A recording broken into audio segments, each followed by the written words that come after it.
फातिहा।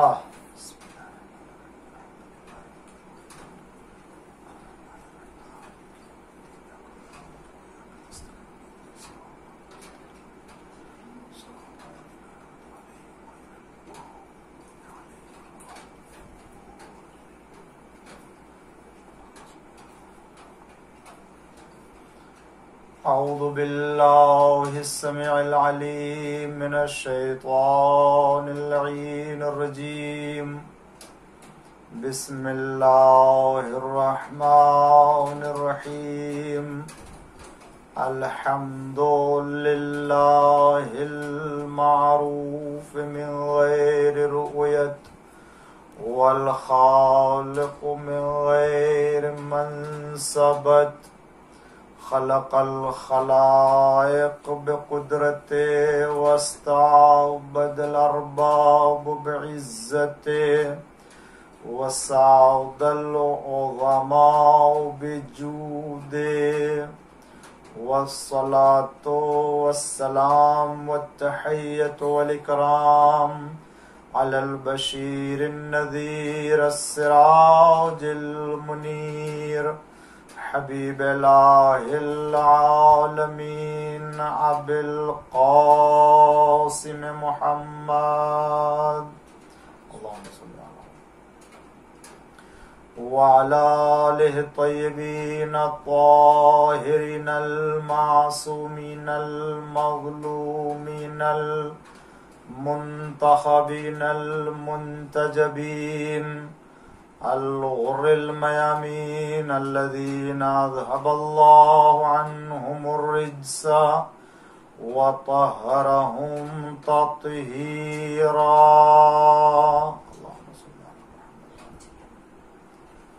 ला सियमल इमामिल मुबीन बक़ियतुल्लाहि fill अर्ज़ीन अल-हुज्जत सानि अशर वल महदील मुंतज़र अज्जलल्लाहु तआला फ़रजहु शरीफ।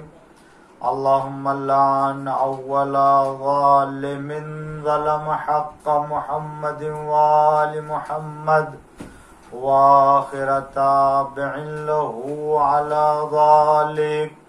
अल्लाहुम्मा लानिल इसाबतल्लती जाहदतिल हुसैन व शायअत व बायअत व ताबअत अला क़त्ले। अल्लाहुम्मा लानहुम जमीआ।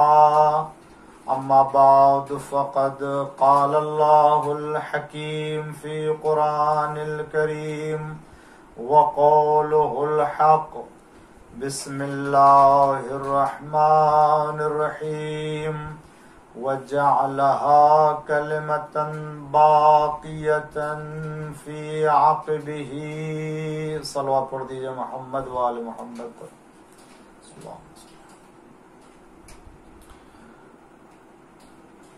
अज़ादारान मज़लूम करबला, नाज़रीन कराम और सामीन अज़ाम, अशरे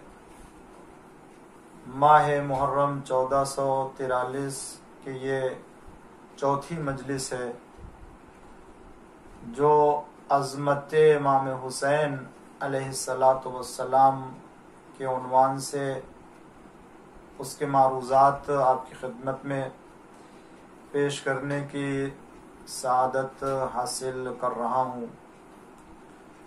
ये मजलिस के जो अल्हम्दुलिल्लाह एक इमाम हुसैन की चाहने वाली और अज़ादार सैयदुश्शुहदा और एक मोमिना और सालिहा की तरफ से मुसलसल मुनक़िद होती चली आ रही है। खुदावंद आलम इस मजलिस के बानी और एहतमाम करने वाले, इसमें जो भी शरीक है परवरदिगार, और जो भी इस मजलिस को सुनता है, उन तमाम अज़ादारों को परवरदिगार आलम बेहतरीन अज्र और बेहतरीन सवाब अता फरमाए। और इन मजालिस को आखिरत में हमारे लिए बेहतरीन सरमाए नजात करार दे। अज़ीज़ान गिरामी, मैंने अगर आपको याद हो तो इमाम हुसैन अलैहिस्सलातु वस्सलाम की अज़मत से मुताल्लिक़ कुरान करीम की आयतों की रोशनी में कुछ बातें अर्ज़ की थी, और उसी की ज़िम्न में ये आय करीमा जो मैंने आपकी खिदमत में तिलावत की, व कलिमतन बाक़िया व जअलहा कलिमतन बाक़िया, परवरदिगार आलम ने उसको उनके नस्ल में और उनके ख़ानदान में करार दिया है।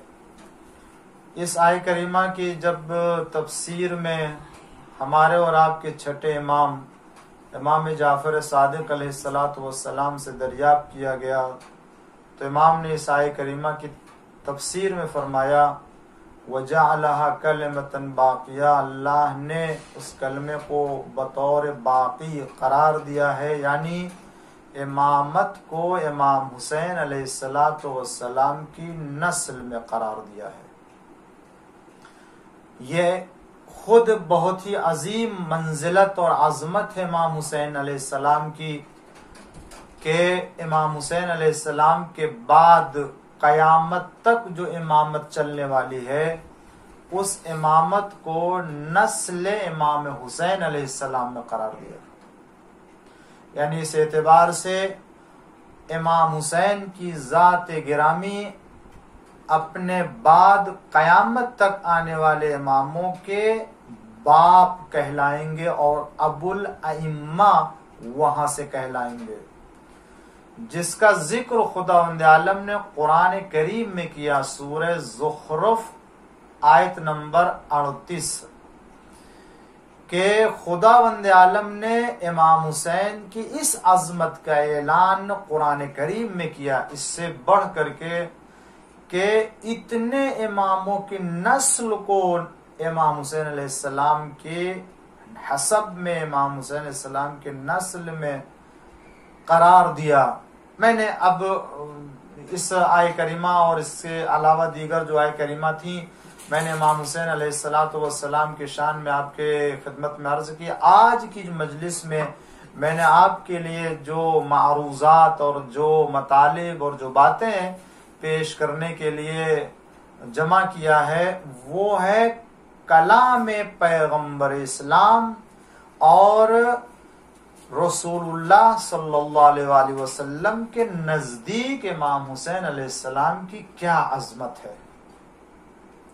देखिए, जब ये किसी भी फर्द की अजमत और उसकी अहमियत का अंदाजा हो जाता है, तब इंसान उसके कारनामों के सिलसिले में एहसास करता है कि वाकई उसने कितना बड़ा कारनामा अंजाम दिया है, और फिर उसके बाद हर तरह का एतराज या हर तरह का सवाल जो भी हो, वो उसका हल मिल जाता है कि ऐसी शख्सियत से और ऐसी जात से कुछ इतनी बामंजिलत हो, अगर कोई ऐसी करामत रोनुमा हो, अगर खुदा के नजदीक वो इस कदर अजमत रखता है, उसके नाम से अगर दुनिया में कोई साहिब इज्जत बन जाए, साहिब शरफ बन जाए, और वो दुनिया में आखिरत में उसके नाम से नजात हासिल कर ले, तो फिर कोई जाए ताज्जुब नहीं है, फिर ये कोई हैरत की बात नहीं है। इसलिए कि मालूम है कि वो जात है कि जो खुदा के नजदीक और अल्लाह की सबसे बड़ी मखलूक और सबसे पहली मखलूक हुजूर अकरम सल्लल्लाहु अलैहि वसल्लम के नजदीक वो इतनी बामर्तबत, बाशरफ और इतनी बाअज़मत हस्ती है कि अब उसके लिए जो भी बयान किया जाएगा वो हुजूर अकरम की ज़बानी होगा, और हुजूर अकरम अगर किसी के लिए बयान फरमाते हैं तो उसमें किसी भी एतबार से शक व शुबा नहीं किया जा सकता। आइए चंद हदीसें जो हुजूर अकरम ने, अलबत्ता मैं आपकी खिदमत में अर्ज करूं कि अल्हम्दुलिल्लाह ये वो हदीसें हैं कि जो आपको शिया किताबों में भी मिल जाएंगी और अहले सुन्नत की किताबों में मिल जाएगी, और अहले सुन्नत के खुलफा के जरिए भी ये हदीस मिल जाएगी कि जो इमाम हुसैन अलैहिस्सलाम के शान में हुजूर अकरम ने फरमाया है। मैं अर्ज करूंगा और आपकी खिदमत में पेश करूंगा। जल्दी जल्दी मैं 2-4-6 हदीसें जो भी हैं मैं आपकी खिदमत में अर्ज करूं, और उसके बाद वक्त मिलता है तो 1-2 बात और अर्ज करूं, और उसके बाद अपनी बात को मुकम्मल कर लूं। गौर कीजिएगा और तवज्जो कीजिएगा। जिस तरीके से मैंने कुरान करीम की आयतों का हवाला दिया, इमाम हुसैन अलैहिस्सलाम को खास तौर से खुदावंद आलम ने आयात कुरानी में याद किया, और आम तौर से अहले बैत अलैहिस्सलाम के साथ आयात कुरानी में। इसी तरीके से रसूलुल्लाह सल्लल्लाहु अलैहि वसल्लम ने यही तारुफ और यही अंदाज तारुफ अख्तियार किया है इमाम हुसैन अलैहिस्सलाम को पहचानवाने का और उनकी अजमत के ऐलान का, कि रसूलुल्लाह सल्लल्लाहु अलैहि वसल्लम ने इमाम हुसैन अलैहिस्सलाम की अजमत का ऐलान अहले बैत अलैहिस्सलाम के जिम्न में, जहां तमाम अहले बैत की तारीफ और उनकी अजमत का ऐलान किया, वहीं इमाम हुसैन अलैहिस्सलाम की अजमत का भी ऐलान।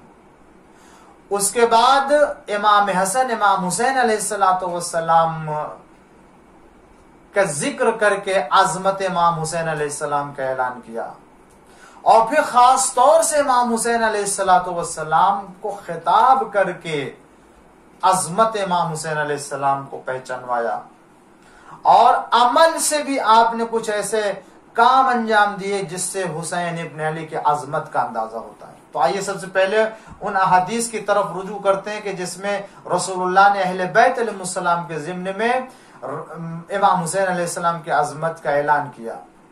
सबसे पहली हदीस, मशहूर और मारूफ हदीस, जिसे हम और आप हदीस सफीना के नाम से भी जानते हैं, हदीस नुजूम के नाम से भी जानते हैं, कि जिसमें अहले बैत अलैहिस्सलाम के अजमत का ऐलान किया। आप फरमाते हैं कि अहलु बैती अमानुन ले अहलिल अर्ज कमा अन्नन नुजूम अमानुन ले अहलिस समा। ऐ लोगो, याद रखो मेरे अहले बैत जमीन वालों के लिए उसी तरीके से अमान है, सबब अमन है, जिस तरीके से सितारे आसमान वालों के लिए सबब अमन है। आपने इस तरीके से अहले बैत के जिम्मे में इमाम हुसैन अलैहिस्सलाम का तारुफ कराया कि अमीर अल मोमिनीन अलैहिस्सलाम, इमाम हसन अलैहिस्सलाम, जनाब सिद्दीक़ा ताहिरा सलामुल्लाह अलैहा, और उसके बाद इमाम हुसैन अलैहिस्सलाम को, कि ये मेरे अहले बैत जमीन वालों के लिए सबब अमन है। यानी क्या? यानी ये पंजतन कोई एक भी फर्द या उसके नस्ल से आने वाले औसिया में से कोई एक भी जब तक इस जमीन के ऊपर है, जमीन वालों को इज्तिमाई तौर से या कुल्ली तौर से खुदावंद आलम नाबूद नहीं करेगा और अजाब नाजिल नहीं करेगा। अमान है, अमान। यानी जैसा कि दूसरी रिवायतों से हमें ये समझने का इशारा मिलता है कि पैगम्बर ने फरमाया कि लौलल हुज्जा लसाखतिल अर्द बिअलिहा, अगर हुज्जत खुदा जमीन पर न हो तो जमीन अपने अहल को लेके धस जाए, तबाह हो जाए, बर्बाद हो जाए। ये नहीं होगा, जब तक हुज्जत खुदा है नहीं हो सकता। पैगम्बर अकरम सल्लल्लाहु अलैहि वसल्लम यही बताना चाहते, मेरे अहले बैत जमीन वालों के लिए अमान है।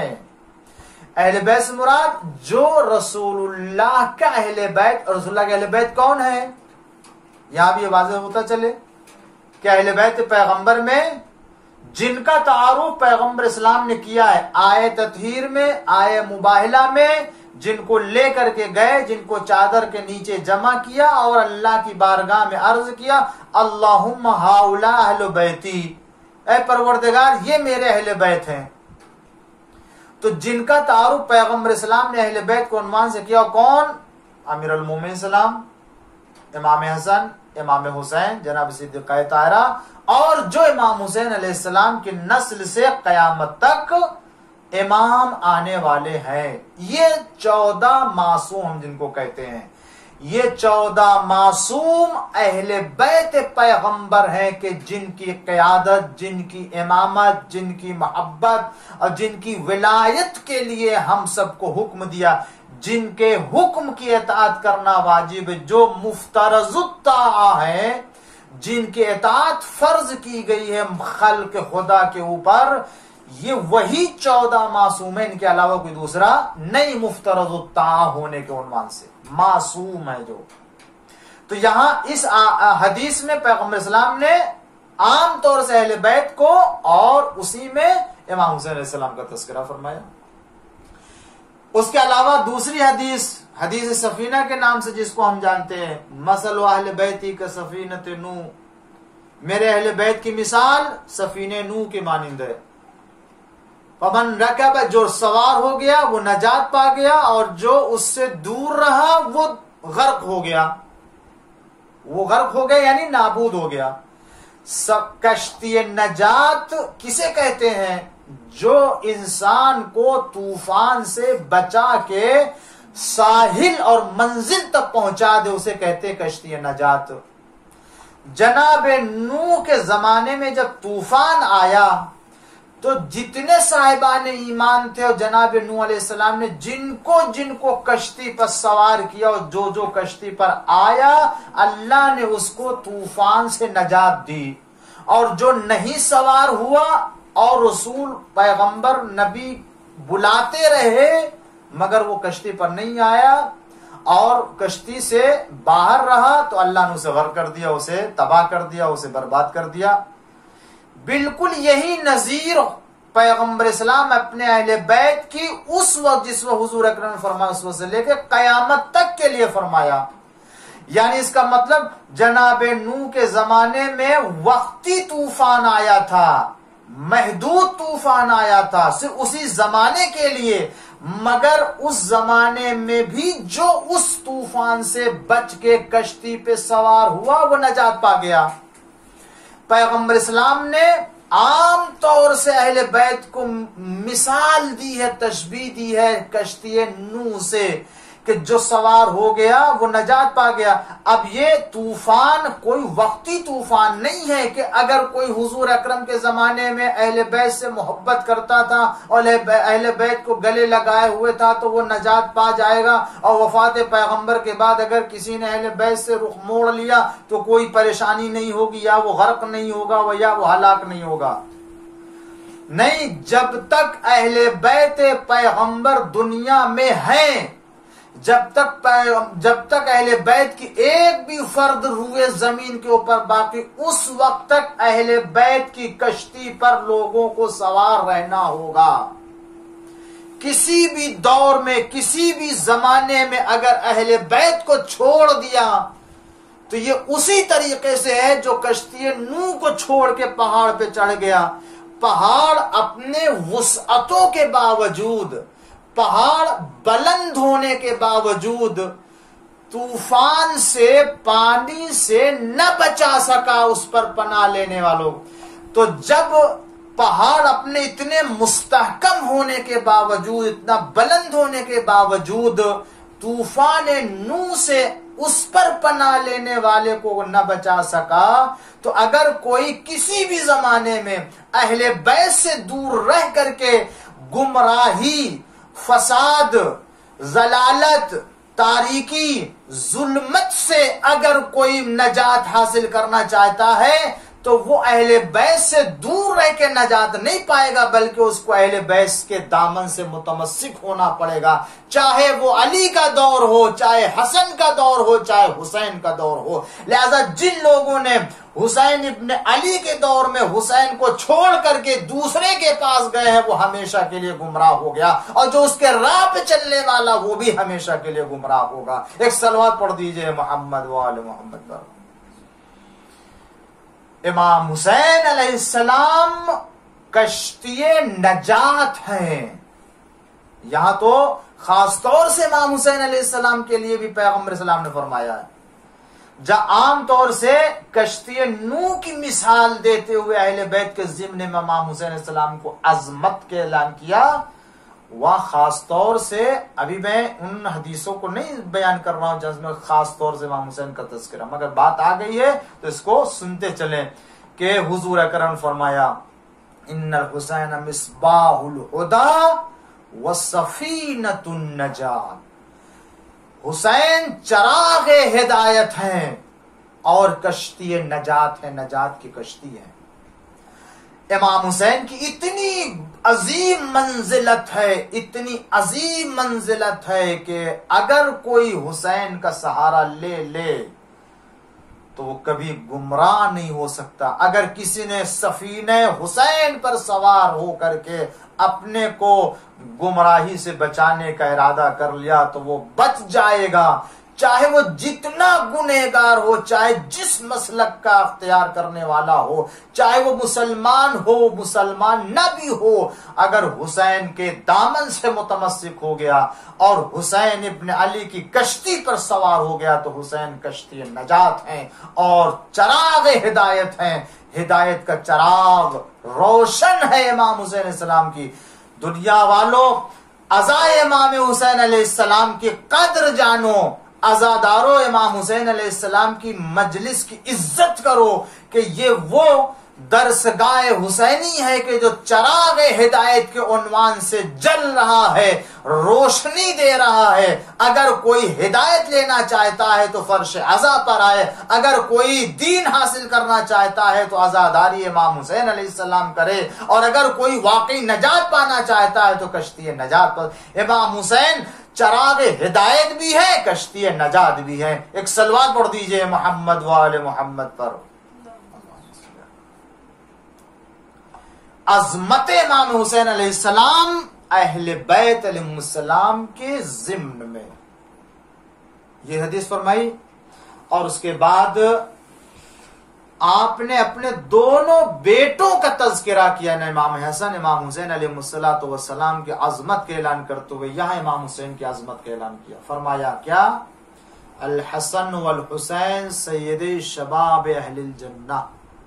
हसन और हुसैन जवानान जन्नत के सरदार हैं। क्या ये इमाम हसन इमाम हुसैन अलैहिस्सलाम की अजमत का ऐलान नहीं है ज़बान रिसालत से? लोग जन्नत हासिल करने के लिए जिंदगी भर अमल करते हैं, जन्नत हासिल करने के लिए न जाने कितनी मेहनतें करते, न जाने कितनी मशक्कतें करते, न जाने कितनी जो है वो कितने आमाल करते हैं, क्या क्या करते हैं ताकि जन्नत मिल जाए। इमाम हुसैन अलैहिस्सलाम इमाम हसन अलैहिस्सलाम जन्नत के जवानों के सरदार हैं और उनके वालिद गिरामी जन्नत का परवाना देने वाले हैं। जिसके पास अली की मोहब्बत का परवाना होगा वो जन्नत में जाएगा, इसलिए कि यहां पंजतन पाक की हुकूमत है। जो इनका होगा वो वहां जाएगा, जो इनका नहीं होगा वो कहीं और जाएगा। एक सलवात पढ़ दीजिए मोहम्मद वाले मोहम्मद पर। तो पैगंबर ने फरमाया अल हसन और हुसैन सैयद शबाब। उसके बाद फरमाया हाजाने इब्नाने इब्नाई, हाजाने इब्नाई, ये मेरे दोनों बेटे, यानी इमाम हसन इमाम हुसैन इमामान, दोनों इमाम हैं। कामा औ कादा, चाहे वो खड़े हों या बैठे हुए हों। यहां पर भी इमाम हसन इमाम हुसैन सलाम दोनों का तारुफ कराया, उनके फजीलत और उनके आजमत का, कि दोनों इमाम है, ये मेरे दोनों बेटे। यहां सिर्फ इमाम हसन इमाम हुसैन की इमामत का ऐलान नहीं किया है, बल्कि रसूलुल्लाह ने इमाम हसन इमाम हुसैन अलैहिस्सलाम के इमामत के ऐलान करने के साथ साथ उनकी अजमत को अपने बेटे होने के एतबार से भी तारुफ कराया, ऐलान किया कि मेरे दोनों बेटे हैं, ताकि मुसलमानों को मालूम हो जाए कि रसूलुल्लाह के फर्जंद और रसूलुल्लाह के बेटे इमाम हसन इमाम हुसैन है, रसूलुल्लाह की नस्ल इमाम हुसैन अलैहिस्सलाम से चलने वाली है। लिहाजा फर्जंद पैगंबर होने को उन्वान से भी आपने इस हदीस में ऐलान फरमाया। जो फर्जंद पैगंबर है उसकी कितनी अजमत। और ऐसा नहीं है कि आप के बेटे हैं इसलिए आपने फरमा दिया कि ये मेरे बेटे हैं इसलिए ये दोनों इमाम है, दोनों चाहे वो खड़े हों या बैठे हुए, नहीं। दीन में, इस्लाम में या खुदा के यहां ऐसी कोई रिश्तेदारी नहीं है। खुदावंद आलम ने उन्हें इमाम करार दिया है, अल्लाह की तरफ से रसूलुल्लाह के वसी और जानशीन करार दिए गए हैं, जिसकी बिना पर रसूलुल्लाह ने उन्हें अपना बेटा करार दे करके उनकी इमामत का ऐलान किया है।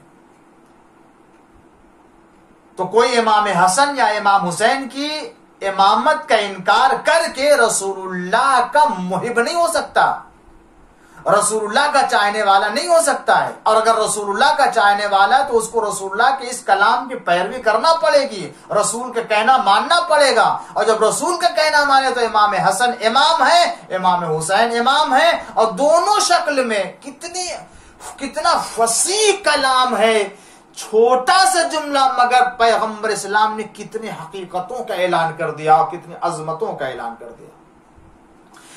बेटे होने का ऐलान किया, इमाम होने का ऐलान किया, और इन दोनों की इमामत की अजमत और इमामत की शान को भी बयान किया कि खबरदार अगर ये जंग करें तो भी इमाम है, और अगर सुलह करें तब भी इमाम है, वरना खड़े हैं तो इमाम है, बैठे हैं तो इमाम है। ये कहने का कोई मतलब नहीं होता है। अरे जब इमाम है तो इमाम रहेगा, नबी है तो नबी रहेगा। वो नबी चाहे बैठा हुआ हो तो नबी रहेगा, नबी खड़ा हुआ है तो नबी रहेगा, नबी सो रहा है तो नबी रहेगा, नबी लेटा हुआ है तो नबी रहेगा, नबी खा रहा है खाना तो नबी रहेगा, नबी पानी पी रहा है तो नबी रहेगा। ये तो कहने की कोई बात नहीं, नबी है तो नबी है। इसी तरह से अगर इमामान ये दोनों मेरे बेटे इमाम हैं तो इमाम है, ये कहने की क्या जरूरत कि खड़े हैं तो इमाम, बैठे हैं तो। इसका मतलब देखो एक ऐसी तारीख आने वाली है कि जब मेरे बाद ये मेरा दूसरा जानशीन सुलह करेगा तो देखो खबरदार सुलह के वक्त भी वो इमाम होगा, और जब इमाम होगा तो मुफ्तरजु ताआ होगा। और ये मेरा तीसरा जानशीन ऐसा वक्त आएगा कि जब मैदान में आके जिहाद करेगा, तलवार लेकर के क़याम करेगा, मगर याद रखना जब क़याम करेगा तो भी इमाम होगा। लिहाजा मुसलमानों में तुम्हें बताए देता हूं, मेरे दोनों जानशीन जब सुलह करे तब भी इसका साथ देना, जंग करे तब भी इसका साथ देना। एक सलवात पढ़ दीजिए मोहम्मद वाले मोहम्मद पर कि इमाम हसन इमाम हुसैन अलैहिस्सलाम की इमामत का और इमामत की अजमत और इमामत के शान को करार दिया और बयान फरमाया। उसके बाद आपने, बल्कि एक रिवायत जो पाई जाती है वो जिसका मैंने जिक्र किया था कि खलीफे अव्वल ने पैगंबर इस्लाम हजरत मोहम्मद मुस्तफ़ा सल्लल्लाहु अलैहि वसल्लम से रिवायत किया है कि पैगंबर ने फरमाया, यहां पर भी देखें, तमाम पंजतन पाक के ज़िम्न में भी इमाम हुसैन अलैहिस्सलातु वस्सलाम का जिक्र आता है और आपकी अजमत का ऐलान होता है। तो खलीफा अव्वल कहते हैं कि हुजूर अकरम ने फरमाया, मन अहब्बनी, जिसने मुझसे मोहब्बत की, व अहब्बहुमा, या ये के रिवायत में मसलन जिसने मुझसे मोहब्बत की, व अहब्बहुमा, जिसने इन दोनों से मोहब्बत की, इमाम हसन इमाम हुसैन अलैहिस्सलाम से, व अबाहुमा व उम्मुहुमा, जिसने इनके मां बाप से मोहब्बत की, तो काना फिल जन्नते, या मई काना मई फिल जन्नते फी दरजती, वो जन्नत में मेरे साथ मेरे दर्जे पर होगा। यानी कि आप पैगंबर ने फरमाया जिसने मुझसे मोहब्बत की और जिसने इन दोनों से, इमाम हसन इमाम हुसैन से मोहब्बत की, जिसने इन दोनों के बाप से, वालिद गिरामी से मोहब्बत की, जिसने इन दोनों के मादर गिरामी से मोहब्बत की, तो वो मेरे साथ जन्नत में मेरे दर्जे पर होगा। अब इससे बढ़ करके और क्या अजमत इमाम हुसैन और अजमत अहले बैत का ऐलान होगा कि जहां इतना बड़ा रावी हुजूर अकरम से रिवायत करके अजमत इमाम हुसैन का ऐलान कर रहा है कि जो हुसैन से मोहब्बत करेगा इमाम हुसैन के लिए नहीं। जो इमाम हुसैन से मोहब्बत करेगा, जो इमाम हुसैन के वालिद से मोहब्बत करेगा, जो इमाम हुसैन के मादरे गिरामी से मोहब्बत करेगा, वो जन्नत में रसूलुल्लाह के साथ दर्जे पर होगा।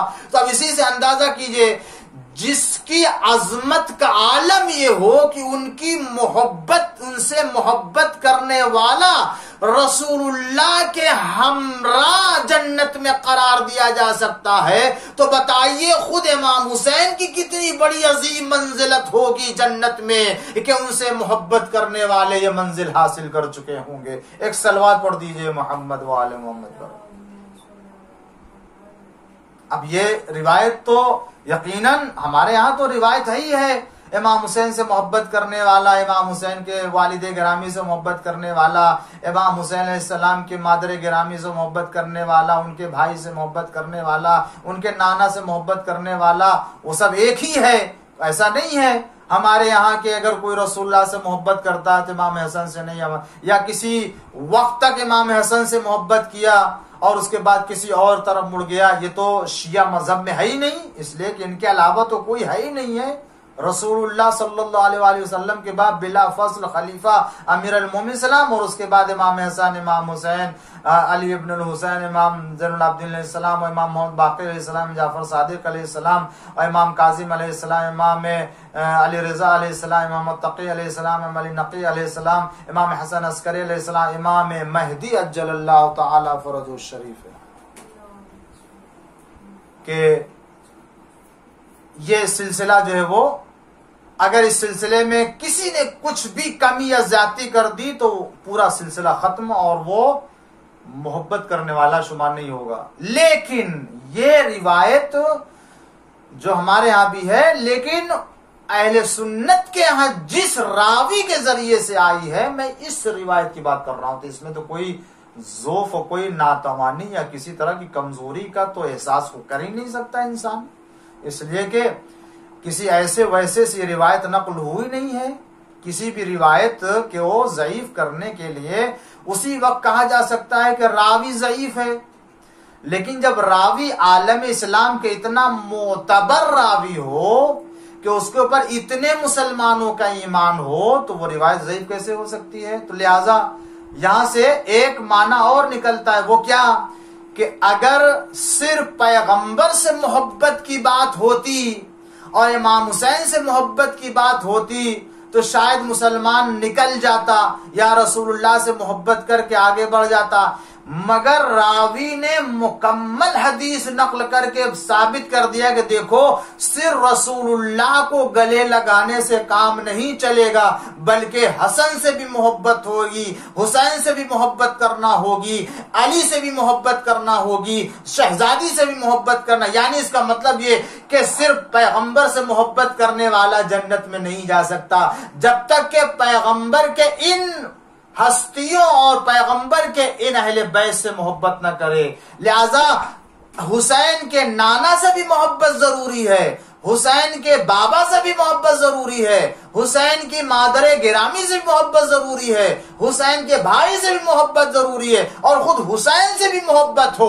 और सिर्फ मोहब्बत ही न हो बल्कि जो रसूल चाहते हैं, जो हुसैन चाहते हैं, उस एतबार से उनकी से मोहब्बत की जाए। और उनसे मोहब्बत करने का मतलब ये कि उनके हक को पहचान के और उनके हक की मार्फत के साथ उनसे मोहब्बत की जाए। और अगर उनके हक की मार्फत के साथ उनसे मोहब्बत नहीं कर रहा है तो ये मोहब्बत भी नजात दिलाने वाली नहीं है। एक मिलजुल करके सलवात पढ़िए मोहम्मद वाले मोहम्मद पर। तो अजीजान गिरामी, मैंने अर्ज किया कि इमाम हुसैन अलैहिस्सलाम रसूलुल्लाह के कलाम में अगर उनकी अजमत को देखना है तो ये, और यहां पर बातें और भी हैं, जैसे पैगंबर ने फरमाया अना सिल्मुन, ये रिवायत गौर करें और रिवायतें सुनते रहती है, रिवायत भी जरा गौर से सुने, जिसमें पैगंबर फरमाते अना सिल्मुन, मैं सुलह करने वाला हूं, लेमन सालम तुम, जिन जिन लोगों से तुम सुलह करोगे उनसे मैं सुलह करने वाला हूं। और अना वहरबुल लिमन हारब तुम, और जिन जिन लोगों से तुम अहले बैत जंग करोगे हम उनसे जंग करने वाले हैं, मैं उनसे जंग करने वाला हूं। इसका क्या मतलब, इमाम हसन अलैहिस्सलाम अगर किसी से सुलह करते हैं तो रसूल भी उससे सुलह करते हैं। इमाम हसन अगर किसी से जंग करते तो रसूल भी उससे, इमाम हुसैन अगर किसी से जंग करते तो रसूलुल्लाह उससे जंग करते, और अगर अली किसी से जंग करते हैं तो रसूलुल्लाह भी उससे जंग करते हैं। इसका मतलब यह हुआ कि अगर कोई इमाम हुसैन से जंग करता है तो वो जंग करने वाला हुसैन ही से जंग नहीं कर रहा है, बैक वक्त वो हसन से भी जंग कर रहा है, अली से भी जंग कर रहा है, रसूल से भी जंग कर रहा है। और जो रसूल से जंग करने वाला है वो कभी भी नजात पाने वाला नहीं है। वो गुमराही के अलावा, जहन्नम में जाने के अलावा, अजाब परवरदिगार में गिरफ्तार होने के अलावा उसके लिए कुछ भी न दुनिया में है न आखिरत में। इसलिए कि रसूल से जंग करना, आज दुनिया का कोई मुसलमान है जो ये कहे कि रसूल से जंग करने वाला कामयाब हो सकता है, या उसको इंसान कह सकते हैं, मुसलमान कह सकते हैं?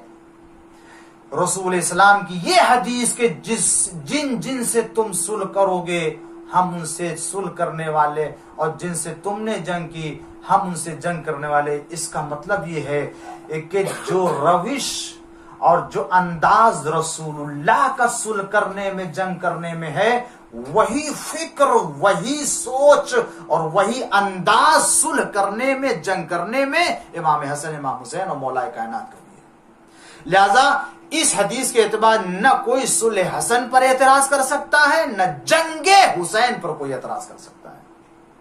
ये बहुत बड़ी अजमत है इमाम हसन, इमाम हुसैन के लिए। खास तौर से मैं अपने मौजू के एतबार से अगर अर्ज करूं, अजमत हुसैन के लिए रसूलुल्लाह का ये बहुत बड़ा जुमला है और बहुत बड़ी फजीलत और अजमत का ऐलान फरमाया है। इसका मतलब ये होता है कि हुजूर के कमालात, हुजूर के सिफात इमाम हुसैन के अंदर पाए जाते थे। जो फिक्र रसूलुल्लाह की थी वही फिक्र इमाम हुसैन अलैहिस्सलाम की है। इसीलिए आपकी जंग को अपनी जंग करार दिया, आपके सुलह को अपनी सुलह करार दिया। एक सलवात पढ़ दीजिए मोहम्मद वाले मोहम्मद पर।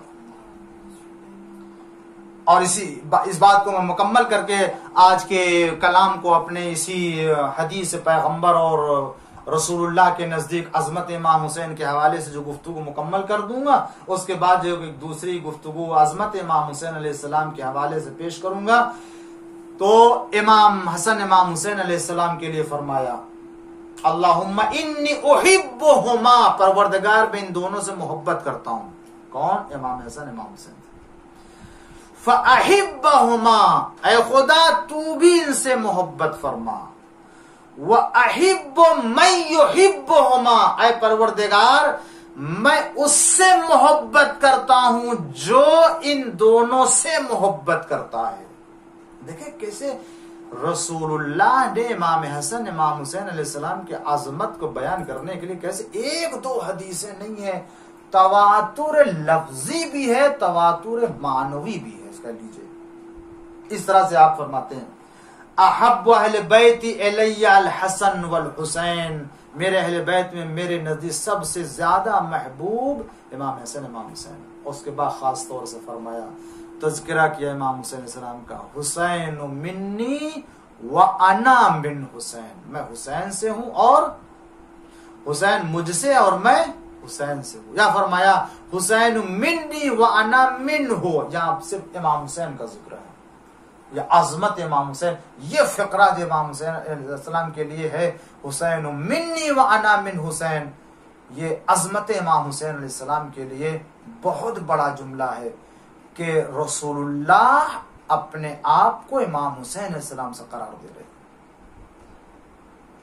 कि यहीं से अजमत पैगंबर इस्लाम अगर जहन में है तो उसी से अंदाजा कीजिए कितनी अजमत है इमाम हुसैन अलैहिस्सलाम की। कि रिश्ता क्या है? रिश्ता नवासे और नाना का रिश्ता है। और अगर आपने जो इमाम हसन इमाम हुसैन के लिए फरमाया कि फर्जंद है तो बाप बेटे के लिए कह लीजिए। और शायद इसी हवाले से कि चूंकि ये बेटा हमारे मकसद को जिंदा करने वाला और हमारा मकसद इसी से आगे बढ़ने वाला, मेरे मकसद के बका इसी के जरिए से होने वाली है, लिहाजा हुसैन इब्न अली के लिए आवाज दी रसूलुल्लाह ने, हुसैन मिन्नी, हुसैन मुझसे है, व अना मिन हुसैन, मैं हुसैन से हूं। अजमत हुसैन के लिए और खुद जाती एतबार से हुजूर अकरम ने जो करके दिखाया वो सब आपकी निगाह के सामने कि आपने अपने दोष के ऊपर सवार कराया, आपने अपने पुश्त के ऊपर सवार कराया। जब हालत सजदा में इमाम हुसैन अलैहिस्सलाम आते हैं तो आप सजदे में हैं और सजदे को तूल देते हैं। इमाम हुसैन अलैहिस्सलाम जब तक खुद से नहीं उतर आते उस वक्त तक रसूलुल्लाह सजदे से सर नहीं उठाते। खुतबा दे रहे हैं, खुतबे में देखा इमाम हुसैन अलैहिस्सलाम मस्जिद में वारिद हुए और अबा के दामन से आपके पैर का अंगूठा उलझा और इधर गिरना चाहते थे कि रसूलुल्लाह ने खुतबा तोड़ दिया, मिंबर से आए और आकर के आपने इमाम हुसैन अलैहिस्सलाम को अपने आगोश में ले लिया। और अब उसके बाद इमाम हुसैन का तारुफ फरमाते हैं, फारिफू हो ऐ लोगों, हादल हुसैन, ये हुसैन, फारिफू से पहचान लो। और उसके बाद आपने जो है वो हुसैन इब्न अली के फजाइल बयान किए मिंबर से। अब मुझे ये तो नहीं मालूम है कि रसूलुल्लाह किस उन्वान पर खुतबा दे रहे थे और क्या बयान कर रहे थे, ये पता नहीं, लेकिन अब जब दोबारा मिंबर पर आए हैं इमाम हुसैन अलैहिस्सलाम को लेकर के, तो ये पता है कि अब इसके बाद हुसैन इब्न अली की तारीफ हो रही है और इमाम हुसैन के फजाइल बयान किए जा रहे हैं।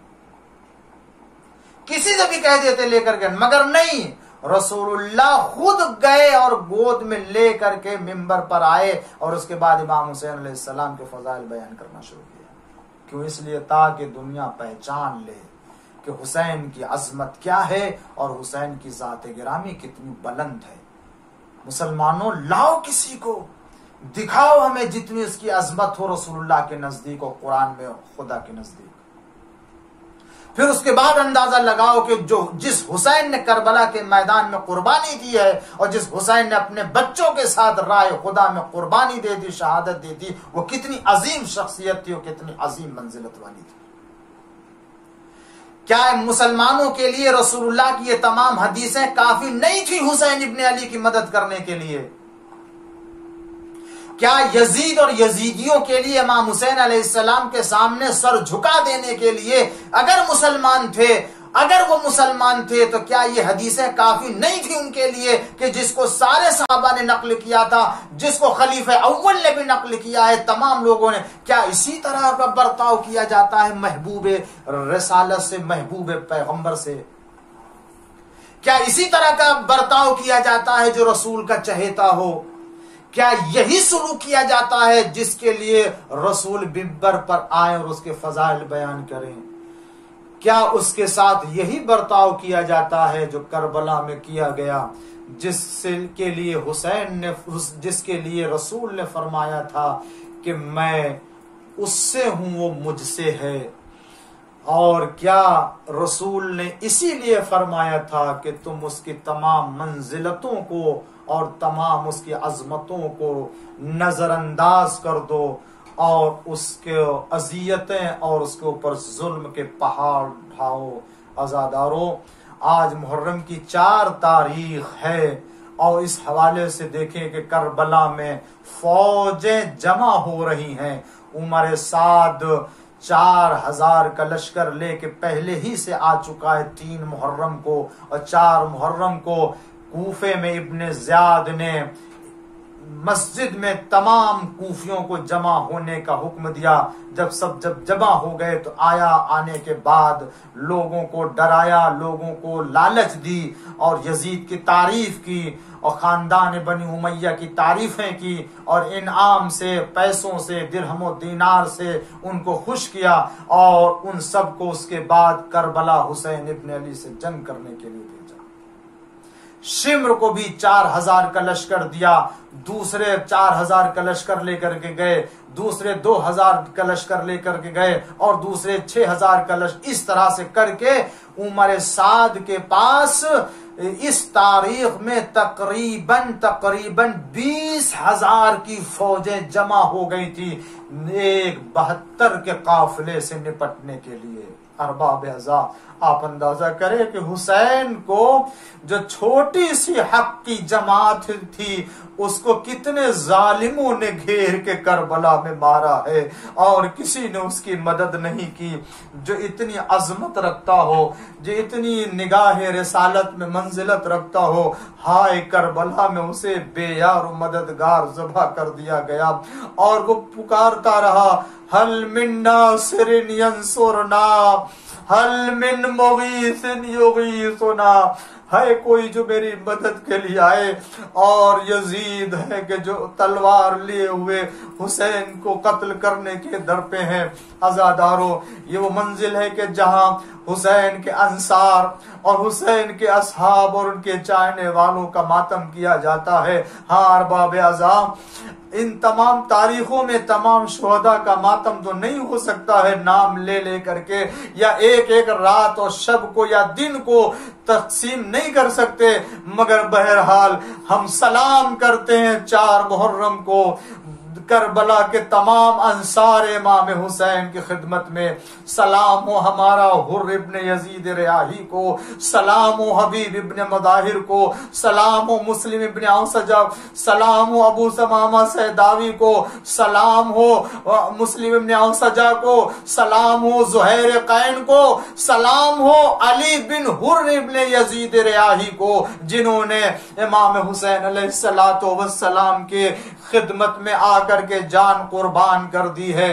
हाँ अरबाब अज़ा, आज की तारीख वो तारीख है कि जिसमें हम आपके सामने चंद लम्हों में मसाइबे जनाबे हबीब इब्न मज़ाहिर पढ़ना चाहते हैं मुख्तसर अंदाज से बस अजीजों, इसलिए कि इन तारीखों में एक एक शहीदों का तज़किरा करके मुसलसल तो नहीं जो है वो बयान किया जा सकता, मगर थोड़े थोड़े से तज़किरे हुर का भी जिक्र हो सकता है, हबीब इब्न मज़ाहिर का भी हो सकता है। मगर अजीजों इतना समझे कि जब शबे आशूर आई है तो वो हुर जो हुसैन को घेर के करबला लाया था, अब शबे आशूर बिस्तर पर करवटें बदल रहा है, कभी खेमे से बाहर जाता है और कभी अंदर आता है।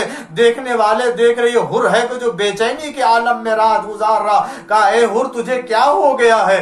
कहा न पूछिए। कहा अरे मैं देख रहा हूं इस हालत में, अगर हमसे कोई पूछता तो मैं कहता कि कूफे के सबसे बड़ा बहादुर कौन है तो मैं तेरा नाम लेता।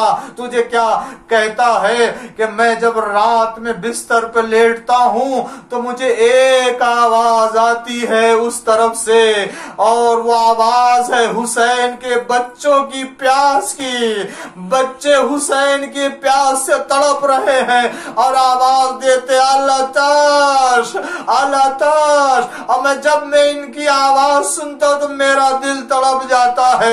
शायद इसलिए तड़प जाता है कि हुर को याद आता होगा कि एक वो वक्त था कि जब मैं 1000 के लश्कर के साथ हुसैन की खिदमत में आया था तो मुझे भी पानी पिलाया, मेरे लश्कर को भी पानी पिलाया, मेरे लश्कर के घोड़ों को भी पानी पिलाया, ऊंटों को भी पानी पिलाया।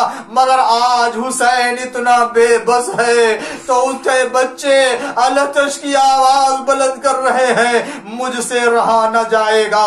और अब मैं देख रहा हूं कि अगर इधर रहता हूं तो इधर जहन्नम है और अगर उधर जाता हूं तो उधर जन्नत है। लिहाजा चला बेटे को लेकर के आया और आने के बाद अरबाब अज़ा अली बिन हुर है कि जो कहते हैं कि ऐ मेरे बेटे आओ आगे आओ, मुझे तुमसे काम है। एक रुमाल दिया, ए बेटा मेरे हाथों को बांध दो, इसलिए कि इसी हाथ ने फर्जंदे रसूल की खिदमत में जाकर के बेअदबी और जसारत की है कि लजामे फर्ज पे हाथ डाल दिया। मैं अपनी खता को माफ करवाने के लिए जा रहा हूं। आए खिदमत इमाम में हुसैन के कदमों पे गिर गए। बस अजीजों, बस आखिरी मंजिल ये समझ लीजिए कि हुर ने इजाजत तलब की, मगर न इजाजत मिली, कहा बेटे को इजाजत दे दीजिए कि मेरा बेटा लड़ने के लिए चला जाए। इधर हुर का बेटा लड़ने के लिए गया, मैदान में आया, जिहाद किया, जख्मों से चूर होकर के आवाज दी, ए मेरे बाबा, अगर आप बेटे से मिलना चाहते हैं तो बस आ जाइए। इधर हुर के बेटे ने आवाज दी, हुर इधर से अपने कमर को संभाले चले मैदान की तरह। किसी ने आवाज दी, या हुसैन, अरे ये हुर अपने बेटे के लाश को उठाने के लिए जा रहा है। बस वैसे ही हुसैन ने कहा, ए हुर खबरदार, मैदान में न जाना, इसलिए कि तुम बूढ़े हो, तुम्हारा बेटा जवान है और तुम अपने जवान बेटे की मैयत को उठा न सकोगे। तुम बूढ़े हो, तुम अपने बेटे के इस हालत को देख के बर्दाश्त न कर सकोगे। मैं कहूंगा आका, अरे ये हुर है जो अपने बेटे की लाश पे जाना चाहता और आप कहते हैं वो बर्दाश्त न कर सकेगा। अरे जब वो वक्त होगा जब अली अकबर मैदान से आवाज देंगे, अदरिकली अलैक मिन्नी सलाम, ए मेरे बाबा मेरा सलाम ले लीजिए, तो कैसे कड़ियल जवान के पास जाएंगे। अजब नहीं हुसैन आवाज दे कि मैं आवाज दूंगा, ओ बनी हाशिम के बच्चों आओ, बूढ़ा बाप है, जवान बेटे की लाश उठाई नहीं जा रही है, बच्चे आएंगे और उठाएंगे। वसयअलमूनल्लज़ीना अय्य मुनक़लबिन यनक़लिबून रिज़न बिक़ज़ाइही व तस्लीमन लिअम्रिही। परवरदिगारा बिहक़्क़ि ज़हरा व अबीहा व बालिहा व बनीहा व सिर्रिल मुस्तौदिफ़ी इमाम ज़माना के ज़ुहूर में ताजील फरमा। पालने वाले हज़रत जहाँ भी उनकी हिफाजत फरमा। ए परवरदिगार तमाम अज़ादारों की हिफाजत फरमा। ए माबूद इन आंसुओं के सदक़े में हम सब को माफ़ फरमा। ए परवरदिगार इस मजलिस हुसैन को हम सब के नाम अमाल में करार फरमा। रोज़े क़यामत इस मजलिस इमाम हुसैन को हमारे लिए नजात का ज़रिया करार फरमा। पालने वाले दुनिया में जहाँ भी इमाम हुसैन के चाहने वाले और अहले बैत से मोहब्बत करने वाले, सच्ची मोहब्बत करने वाले, अल्लाह जान माल इज़्ज़त आबरू की हिफाजत फरमा। परवरदिगार मोमिनीन की हिफाजत फरमा। मजलूम जहाँ भी परवरदिगार उनकी ताईद फरमा।